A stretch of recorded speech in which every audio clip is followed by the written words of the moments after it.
Okay, so we all knew that this wasn't gonna be just a one-night stand thing. I mean, they seemed to be very into it and genuinely enjoyed each other's company. It was just very obvious that they're gonna wanna do it again sooner or later.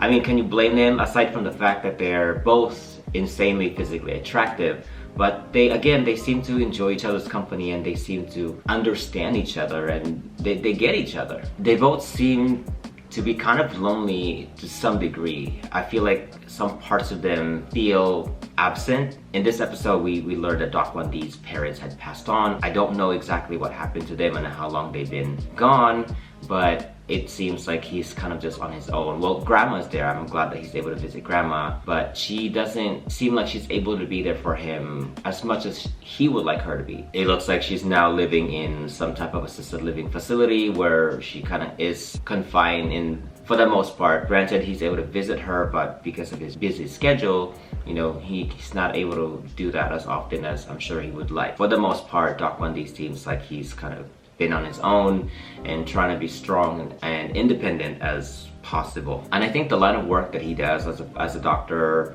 keeps him busy. His workload, his patients kind of help him keep his mind off of whatever it is that's bothering him. So in a way, this type of setup for now, for him professionally, is working in a sense that he doesn't have to feel alone. I wonder though, once he goes home and no longer thinking about patients and work, I wonder what goes on in his mind. But I'm happy that he is able to go visit his grandma whenever he's obviously free and whenever he feels like he needs someone to comfort him and to just be with him, you know, because it looks like it's been a while since they saw each other. But I'm glad that he's able to go visit grandma and provide him with comfort and companionship, and vice versa. I'm glad that they're able to maintain this relationship because I feel like they both need it. And Yak also seems lonely. I think his job or his profession as a boxer is also keeping him busy and keeping his mind off of things. Something about Yak that still feels incomplete, and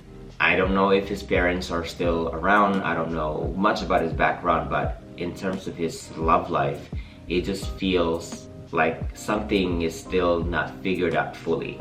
And what gave me that impression was his interactions with Tam. I wasn't sure if he likes her. I don't think he understands it either. And I think he's actually trying to figure that out right now. And he tries to ask her out and spend more time with her and hopefully get to know her. But unfortunately, Tam does not seem to be on the same page as him. She's more focused on school activities, and I feel like if she had to choose between him and school, hands down she will pick school. She just doesn't seem to be necessarily as interested in getting to know him as much as he's interested in getting to know her. So Yak was visibly saddened by essentially being turned down by Tam. So as he aimlessly walks down the street, probably pondering and trying to figure things out, Wandee sees him and offers a ride and offered to take him to wherever he wanted to go. Obviously, they went back to his place. They just both seem to know when to show up for each other. For instance, at the club, Yak also showed up and rescued Wandee right after he was roofied and right before he was taken by these guys to God knows where to do terrible things to him. Yak shows up out of nowhere and said, "You better put him down. He's mine." So I'm not entirely sure if they're following each other secretly or it's just coincidental and that they just so happen to be there for each other at the right time.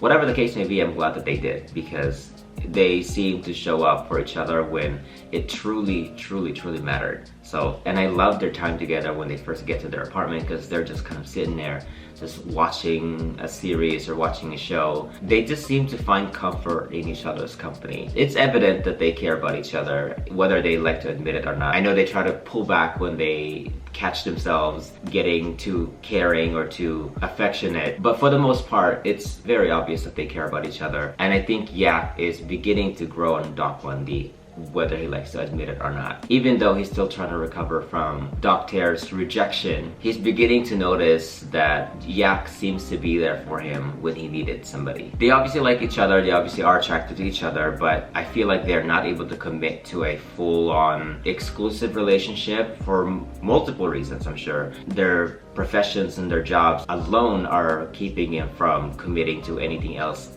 but that. Yak is obviously a boxer and he has to train very often, he has to prepare for matches, so he is on a very strict schedule And likewise, Doc Wandee is also a physician. He has patients he has to see, and now he has to prepare for his very own competition with Dr. for this scholarship. So, at least for the next 4 months, they're both going to be very busy. So being committed to an exclusive relationship may not be the best option for now, but somehow they managed to work around that, and they decided that the next best thing for them to do is to establish or set up new arrangements, which in this case was friends with benefits. So they've established new rules and agreements. They cannot be intruding on each other's private matters. They're only meeting up to strictly have sex, will let each other know about their likes and dislikes, and everything has to be consensual. Although Doc Wandee made a point that kissing is off limits. He wants to reserve that for his one true love, whoever that person may be, but I kind of have an idea of who it's for, but he's reserving that for now. And they've also decided that because Yoyak is somewhat of a public figure, he's an athlete, in order for him not to be recognized that he's coming to this building often, they decided that he would be dressing up every time he visits Doc Wandee. So he's dressing up as a utility worker, he's dressing up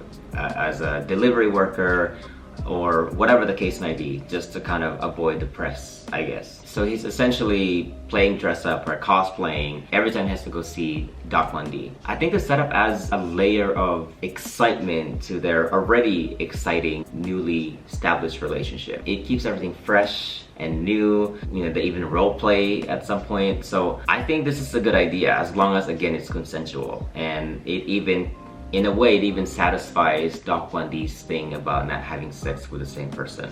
So I think it works. I really like this series so far. I think it's funny, I think it's quirky, I think it's exciting, and I can't wait to see more. What did you think of this episode? Let me know in the comment section down below. As always, thank you so much for being here, and thank you for your time. Before we go, don't forget to like this video, subscribe to the channel, and don't forget to hit that notification bell so you won't miss my next video. Until then, I will see you later.